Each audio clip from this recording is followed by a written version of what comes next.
Hey, I'm Paige DeSorbo, and I'm always thinking about underwear. I'm Hannah Berner, and I'm also thinking about underwear, but I prefer full coverage. I like to call them my granny panties. Actually, I never think about underwear. That's the magic of Tommy John.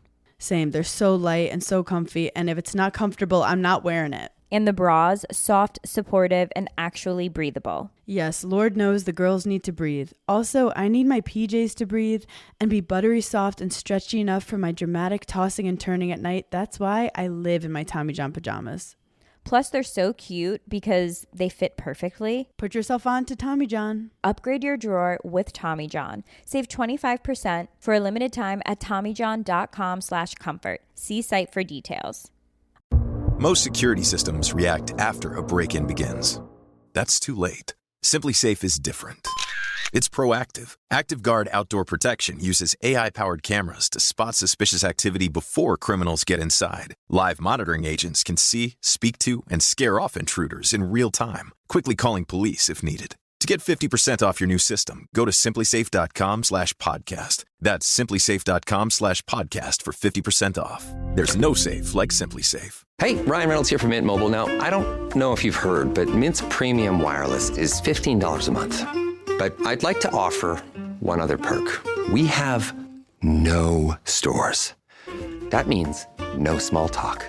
Crazy weather we're having. No, it's not. It's just weather. It is an introvert's dream. Give it a try at mintmobile.com/switch. Upfront payment of $45 for 3-month plan. $15 per month equivalent required. New customer offer first 3 months only. Then full price plan options available. Taxes and fees extra. See mintmobile.com. Hey, I'm Paige DeSorbo, and I'm always thinking about underwear. I'm Hannah Berner, and I'm also thinking about underwear, but I prefer full coverage. I like to call them my granny panties. Actually, I never think about underwear. That's the magic of Tommy John. Same. They're so light and so comfy, and if it's not comfortable, I'm not wearing it. And the bras, soft, supportive, and actually breathable. Yes, Lord knows the girls need to breathe. Also, I need my PJs to breathe and be buttery soft and stretchy enough for my dramatic tossing and turning at night. That's why I live in my Tommy John pajamas. Plus, they're so cute because they fit perfectly. Put yourself on to Tommy John. Upgrade your drawer with Tommy John. Save 25% for a limited time at TommyJohn.com/comfort. See site for details. Hey, Ryan Reynolds here from Mint Mobile. Now, I don't know if you've heard, but Mint's premium wireless is $15 a month. But I'd like to offer one other perk. We have no stores. That means no small talk. Crazy weather we're having. No, it's not. It's just weather. It is an introvert's dream. Give it a try at mintmobile.com/switch. Upfront payment of $45 for 3-month plan. $15 per month equivalent required. New customer offer first 3 months only. Then full price plan options available. Taxes and fees extra. See mintmobile.com. The Dawn Highway in the Spanish mountains. Shattered glass and twisted metal glitter in the first light. Acrid smoke and the stench of sulfuric acid claw at the air. 2 lifeless bodies lie amid the wreckage of a crashed tanker truck. A husband and wife, burned beyond recognition by the toxic cargo. Rescue workers choking on fumes desperately search the scene for a third passenger, a 10-year-old boy. They find only a small red sneaker and a few scraps of children's clothing. There is no sign of Juan Pedro Martinez Gomez. I'm Sarah Powell, and this is Obscurata, because some stories have no ending.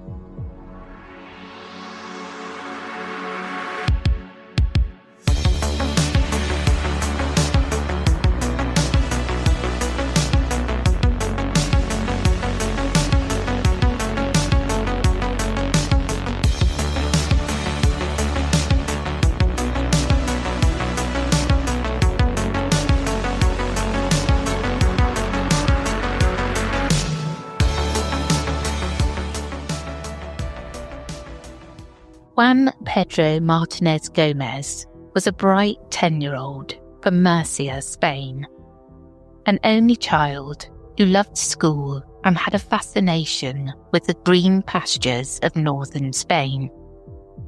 In June 1986, his father Andres, a veteran truck driver, decided to reward Juan Pedro's good grades with a special trip.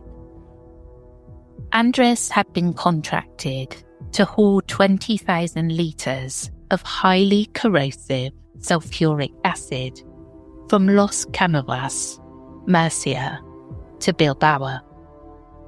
And he invited his wife Carmen and their son Juan Pedro along for a mini vacation after the delivery.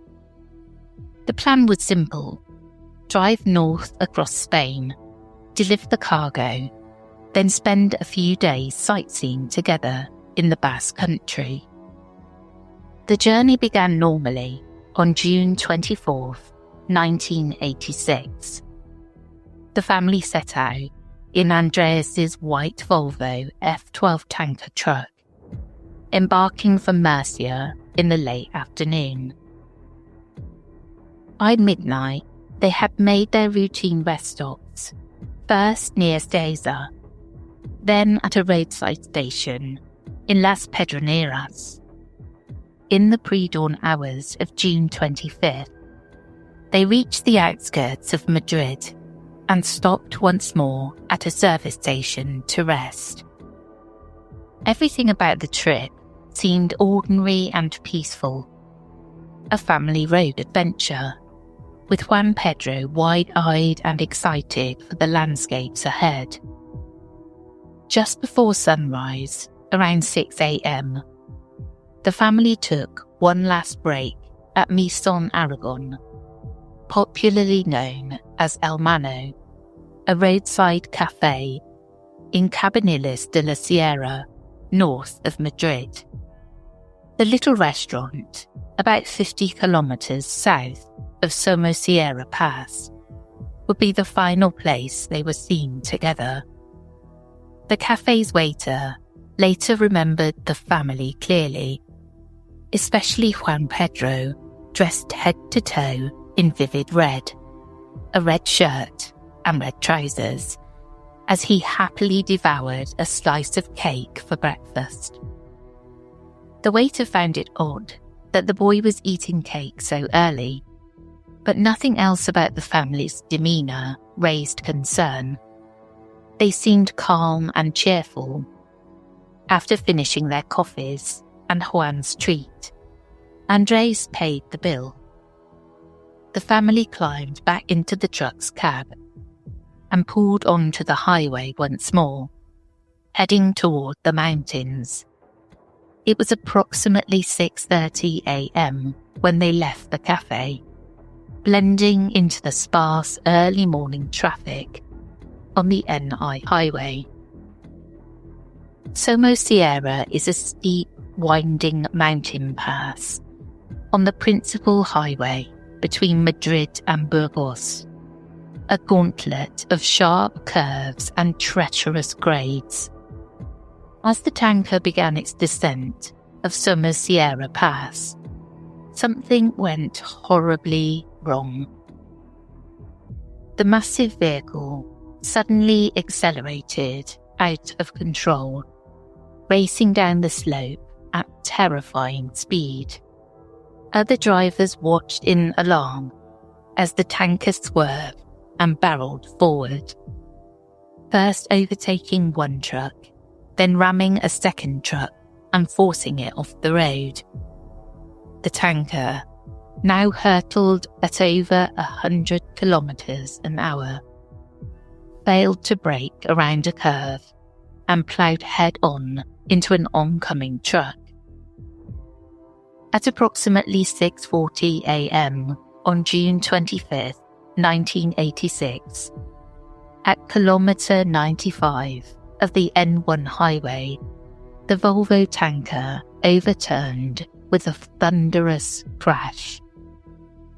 The impact was catastrophic.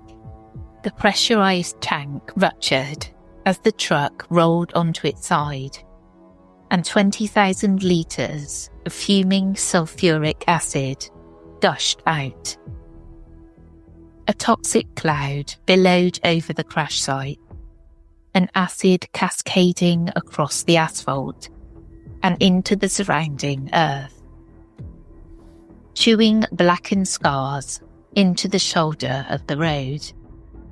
Several other vehicles were caught in the accident. In total, 4 trucks and a car were damaged, though their drivers mostly escaped serious harm. But the tanker truck's cab was demolished. Inside, emergency responders found Andres and Carmen. Both parents had been thrown violently from the cab. Carmen's body was pinned in the twisted wreckage, while Andres lay face down on the road nearby. Tragically, neither survived the crash. They died on impact before rescuers arrived. Both bodies showed burns and chemical corrosion from the spilled acid, yet remained intact enough to be identified. Firefighters and Guardia Civil officers braved the poisonous fumes to contain the scene. They doused the acid with tons of sand and lime to neutralise it, desperately trying to stop the toxic flow from reaching a nearby river. As they worked, one urgent question hung in the air. Where is the child? Only after a local judge informed Carmen's mother of the accident did authorities learn a 10-year-old boy had been in the truck. Hours passed as rescuers combed through wreckage, fearing the worst. At first, they thought Juan Pedro's remains might be trapped under the overturned tanker or dissolved in the acid. But when heavy cranes finally lifted the ruined cab and tank, there was no body underneath. Searchers found poignant traces of the boy: a child-sized shoe, a white shirt, a cassette tape of children's songs, but no Juan Pedro himself. The impossible disappearance stunned everyone at the scene.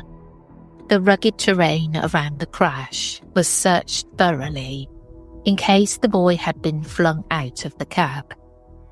Guardia Civil units spread out over a 20-kilometre radius, scouring the mountains with helicopters, search dogs, and dozens of volunteers.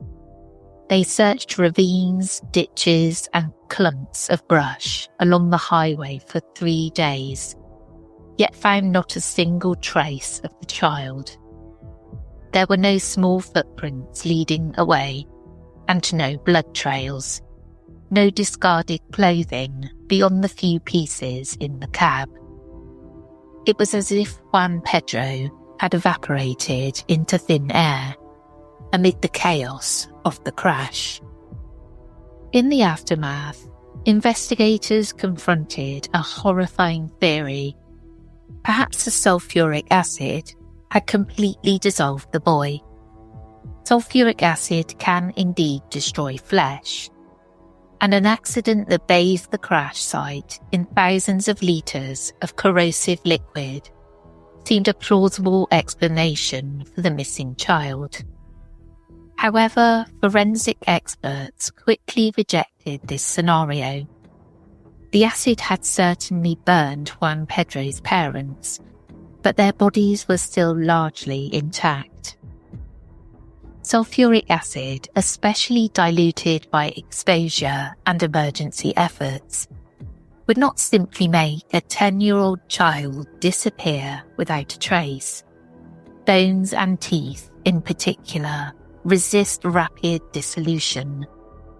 Investigators confirmed that Juan Pedro's remains were not at the crash site, and the spilled acid, while dangerous, had not been potent enough to destroy a human body completely. This was no comfort to the grieving relatives. It only deepened the mystery. If the boy wasn't dissolved, where did he go? As news of El Niño de Somosierra spread across Spain, the public grew increasingly fascinated and alarmed. Interpol eventually labelled Juan Pedro's case the strangest missing person mystery in Europe in the late 20th century. The idea that a child could vanish from a sealed truck cabin in the middle of a roadway catastrophe, leaving behind 2 dead parents and 0 evidence, was almost too surreal to believe. Over the following weeks and months, police and journalists chased down every conceivable lead, trying to piece together the final moments before the crash. What they discovered raised more questions than answers. Among the first perplexing clues was data retrieved from the truck's tachograph, the vehicle's black box that recorded speed and stops. At the time of the crash, the tachograph's paper disc had been only partially destroyed, preserving a cryptic record of the truck's behaviour.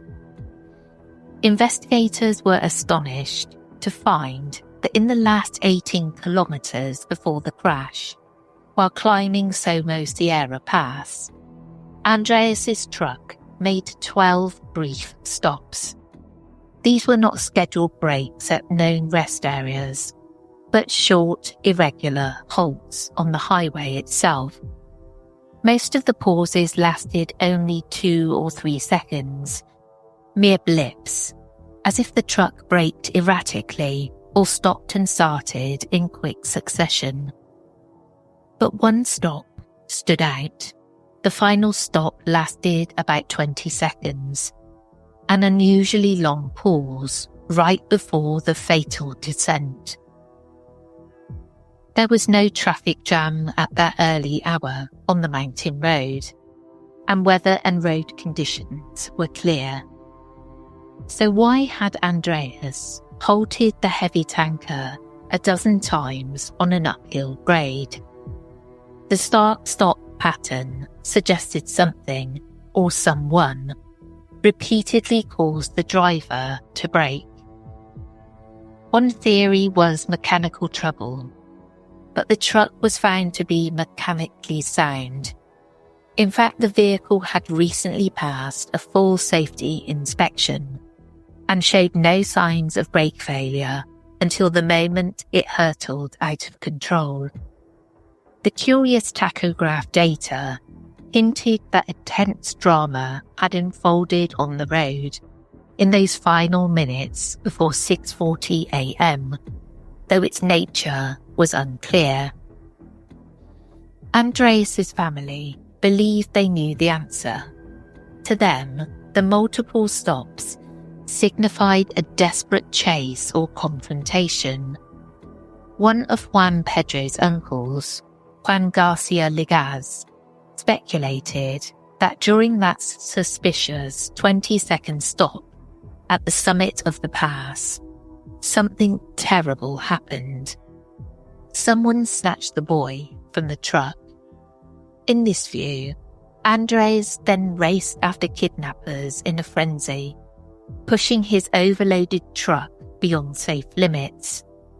The theory was that a second vehicle had forced the tanker to stop repeatedly, perhaps boxing him in, until assailants could grab Juan Pedro, using the child as leverage or punishment. Could a crime have been unfolding even before the crash? The erratic stops seemed to indicate yes. As investigators dug deeper, eyewitness accounts emerged to bolster the kidnapping theory. Several truck drivers involved in or near the accident recalled a strange incident immediately after the crash.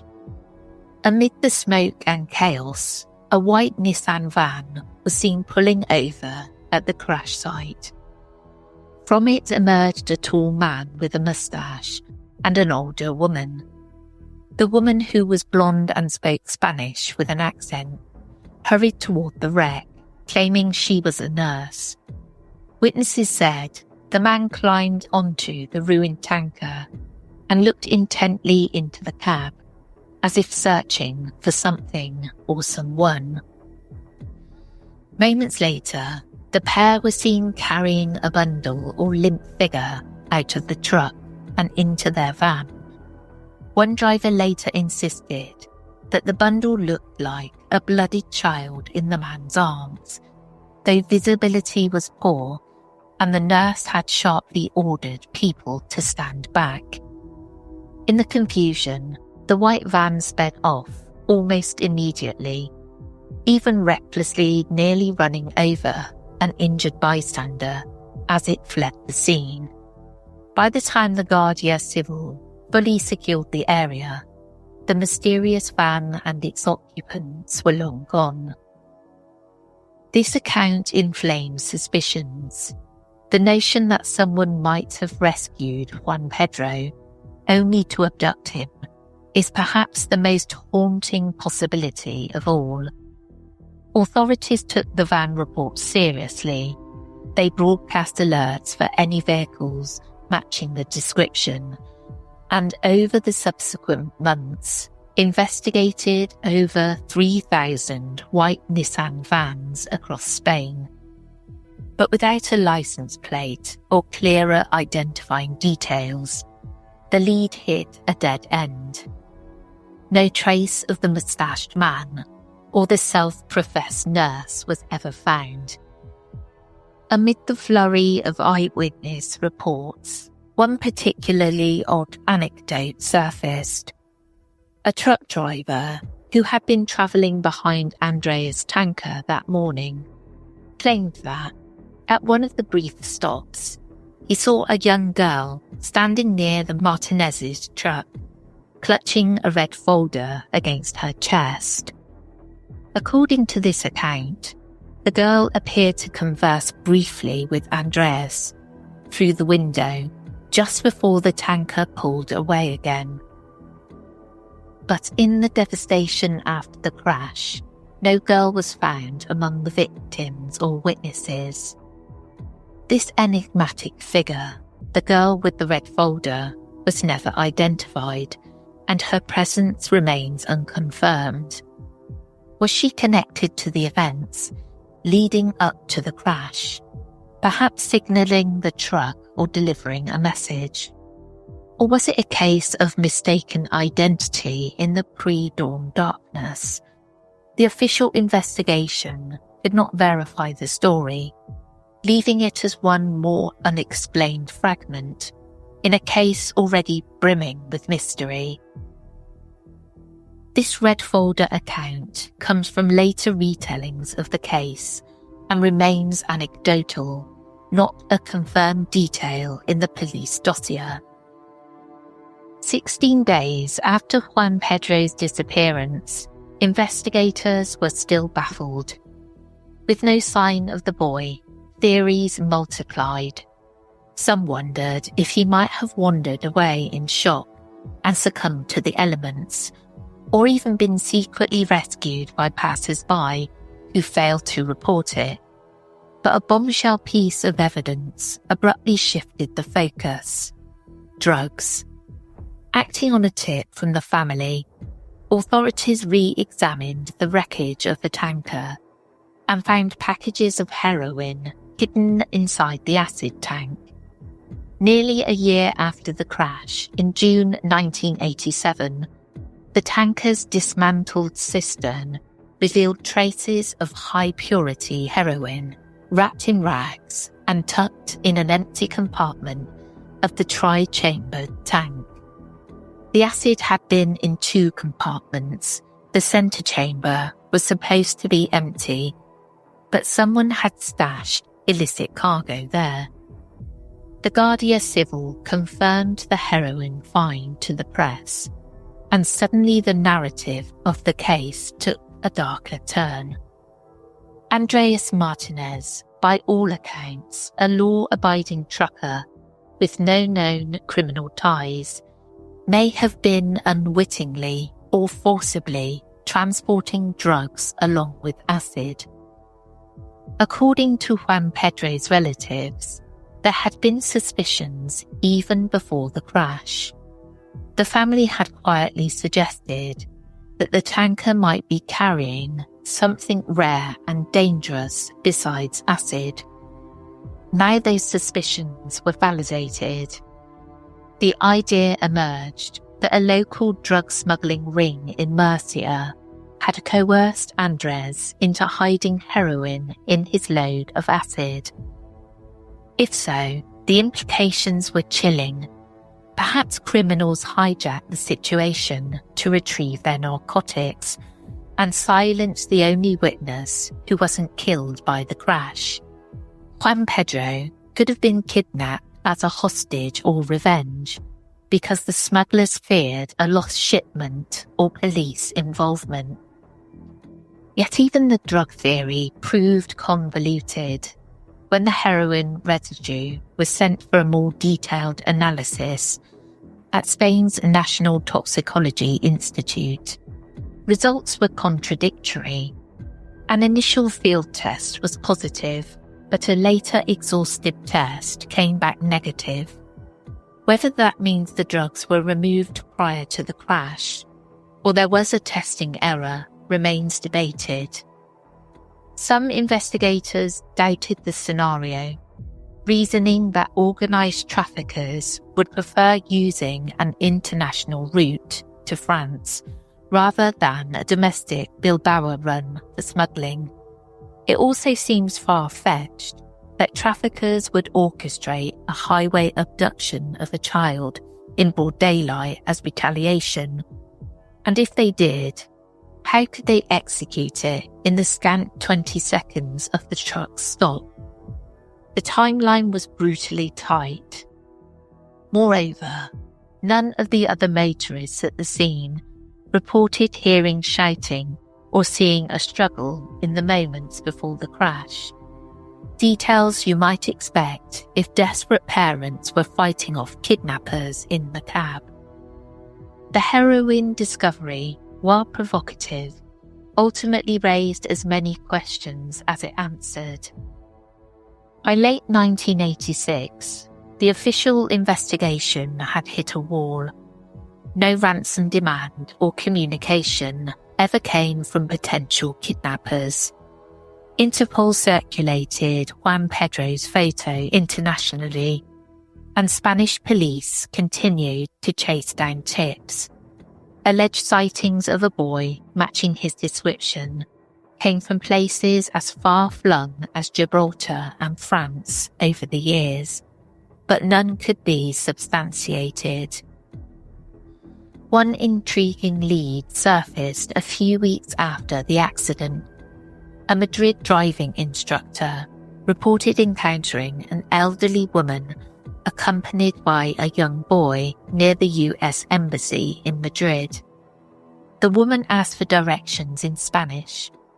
The instructor later noted that the boy with her spoke with a Murcian accent, the dialect of Juan Pedro's home region, and was about 10 years old. When the instructor inquired about the boy's identity, the woman became evasive and hurried off, the boy in tow. This tantalizing anecdote, like so many others, remained unverified, a possible glimpse of Juan Pedro alive, or simply a coincidental encounter with a lookalike child. Spanish authorities kept Juan Pedro's case open for years, but by 1992, 6 years after the crash, with no fresh evidence, the case was reluctantly archived as unsolved. Juan Pedro was officially declared missing, not deceased. His heartbroken grandparents and extended family never stopped searching, convinced he might still be alive somewhere.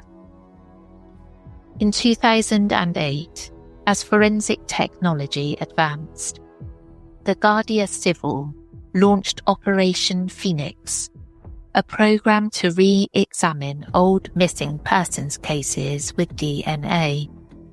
They collected a genetic sample from Juan Pedro's maternal grandmother, Maria Legaz. In 2015, there was a brief flutter of hope.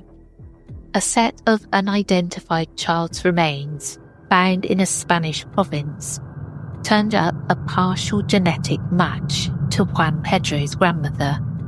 Tragically, more sophisticated analysis proved the match insufficient. It was not him. Nearly 4 decades on, Juan Pedro Martínez Gómez remains on Interpol's missing list, a case without closure. Hey, I'm Paige DeSorbo, and I'm always thinking about underwear. I'm Hannah Berner, and I'm also thinking about underwear, but I prefer full coverage. I like to call them my granny panties. Actually, I never think about underwear. That's the magic of Tommy John. Same. They're so light and so comfy, and if it's not comfortable, I'm not wearing it. And the bras, soft, supportive, and actually breathable. Yes, Lord knows the girls need to breathe. Also, I need my PJs to breathe and be buttery soft and stretchy enough for my dramatic tossing and turning at night. That's why I live in my Tommy John pajamas. Plus, they're so cute because they fit perfectly. Put yourself on to Tommy John. Upgrade your drawer with Tommy John. Save 25% for a limited time at TommyJohn.com/comfort. See site for details. Mint is still $15 a month for premium wireless. And if you haven't made the switch yet, here are 15 reasons why you should. 1, it's $15 a month. 2, seriously, it's $15 a month. 3, no big contracts. 4, I use it. 5, my mom uses it. Are you playing me off? That's what's happening, right? Okay, give it a try at mintmobile.com/switch. Upfront payment of $45 for 3-month plan, $15 per month equivalent required. New customer offer first 3 months only. Then full price plan options available. Taxes and fees extra. See mintmobile.com.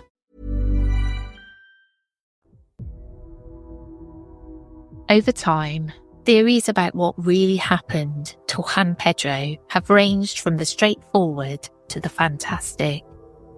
Some believe he perished in the crash, but his body was somehow overlooked. Perhaps flung into an unsearched crevice or stolen by wild animals, though officials call this highly unlikely. Others suspect a cover-up or secret intervention. Was the child perhaps saved by a passerby, who then panicked or had dubious intentions, or taken by someone claiming to help, who then harmed him? The more sinister conjectures revolve around the drug connection and organised crime, that he was abducted and possibly killed by drug traffickers who intercepted the truck. On the fringe of speculation are whispers of everything from human trafficking to bizarre cult involvement or a paedophile ring, but no evidence has ever surfaced to support such notions, and responsible investigators treat these as unfounded rumours. Authorities have emphasised that with so much uncertainty, it's crucial to stick to verified facts and not compound the family's grief with wild conjecture. And that's the end of this episode. I hope you enjoyed. I've got to apologise because my throat is giving out. I've got a bug of some sort. It's not COVID. But something's going on. Keep getting like sore throat or really dry throat, nasal, that kind of thing, that time of year. If you'd like to support this podcast, you can do so by rating and reviewing and by visiting patreon.com/The Whispering Woods, where for £2.50 a month, you can subscribe to the Obscurata tier and listen to all episodes ad-free. We are also on Apple Premium, where you can subscribe directly in the app. And for $4.99 a month, you can listen to this podcast and our other podcast, The Whispering Woods, ad-free. I want to say a quick thank you to Rog for fact-checking and editing. And as always, stay curious and sleep with the lights on, just in case.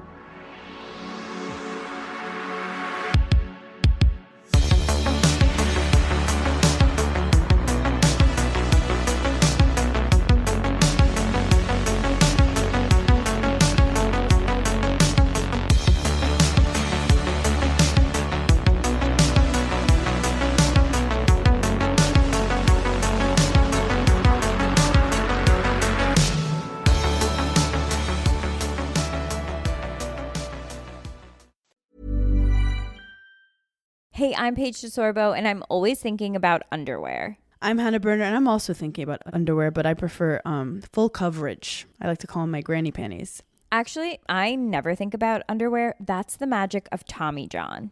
Same. They're so light and so comfy, and if it's not comfortable, I'm not wearing it. And the bras, soft, supportive, and actually breathable. Yes, Lord knows the girls need to breathe. Also, I need my PJs to breathe and be buttery soft and stretchy enough for my dramatic tossing and turning at night. That's why I live in my Tommy John pajamas.